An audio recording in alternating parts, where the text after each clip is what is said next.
ప్రభుత్వం విజయానికి కృషి చేసిన సెట్టిబల్జీ సామాజిక వర్గానికి చెందిన కడలి ఈశ్వరికు రాష్ట్ర సివిల్ సప్లై కార్పొరేషన్ డైరెక్టర్గా నియమించింది. ఈ సందర్భంగా కడలి ఈశ్వరి స్వగృహంలో మీడియా సమావేశాన్ని నిర్వహించి ముఖ్యమంత్రికి, డిప్యూటీ ముఖ్యమంత్రికి, స్థానిక ఎమ్మెల్యేకి కృతజ్ఞతలు తెలిపారు. అనంతరం తిరుపతి వెంకటేశ్వర స్వామిని దర్శించుకొని నేటి నుంచి వెంకటేశ్వర స్వామి మాలధారణ ధరించి 9 రోజుల పాటు ప్రాయశ్చిత దీక్ష చేపట్టానని తెలిపారు. పవన్ కళ్యాణ్ గారు నాకు పౌర శాఖలో సివిల్ సప్లైస్లో నాకు స్థానం కల్పించారు.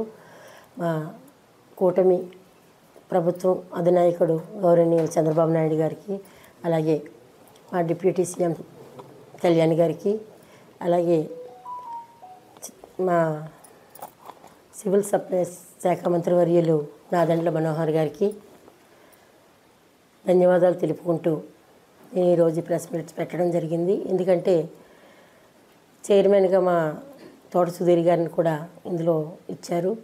ఆయన ఎంతో సౌమ్యులు. ఆయన దగ్గర పనిచేసి ఆయనతో కలిసి పనిచేయడానికి చాలా సంతోషంగా ఉంది. అలాగే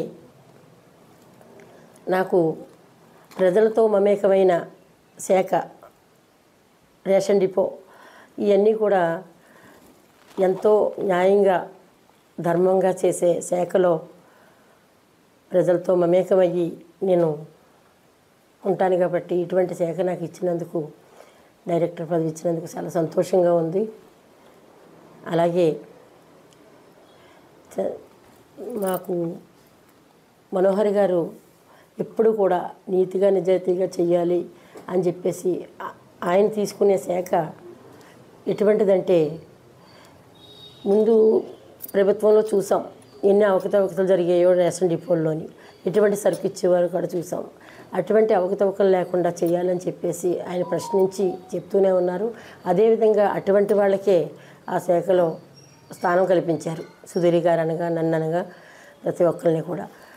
మేము ఆయన పెట్టుకున్న నమ్మకాన్ని మేము నిలబెట్టుకుంటూ ప్రతిరోజు ఏదో ఒక టైంలో ఏదో ఒక డిపోకి వెళ్ళి అక్కడ సరుకు ఎంత వస్తుంది, ఏం జరుగుతుంది, ఎలా ఇస్తున్నారు అన్న దాని మీద మేము నిఘా వేసి ఎటువంటి అవకతవకలు జరగకుండా చూస్తామని చెప్పేసి మనస్ఫూర్తిగా చెప్తున్నామండి. ఎందుకంటే ప్రజలకి, అంటే పేద ప్రజలు, బడుగు బలహీన వర్గాల